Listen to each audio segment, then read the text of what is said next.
For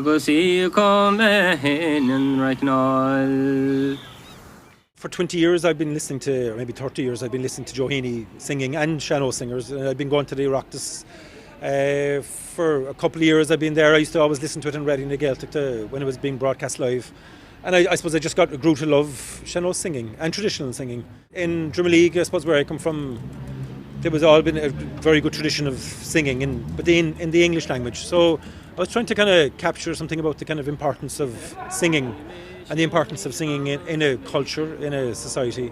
A kind of a culture or a society without singing would be a place you wouldn't want to live in, you know. And I thought Joe Heaney was a kind of a great vehicle to do that, because I think he's one of the best exponents of sean-nós singing that has ever lived. Is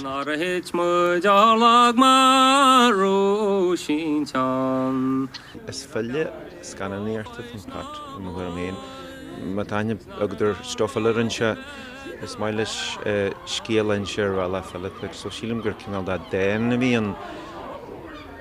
Danish Glusha Fahanya Joe Éinniú. Jarcom Hain agus Pat or Joe Éinniú mar Alientar than Sky is Alientar beyond agus by Butcher Manager Lillis O'Leary Kendan the head Kjoltari Sean-nós a Jern Rud Alientar down the Sean-nós. Is size almost done sail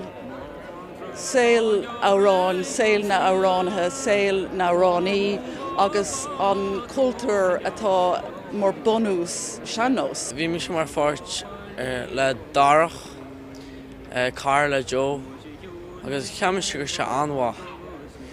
Na vi Joe na vi se beg vi se géitach le na ahead icana sean-nós agus sin na fursanis mú vi se gama a hain agus vog se goji Canada agus incha gama. It's doing well and the reviews are good and people seem to like it, so onwards and upwards, we hope.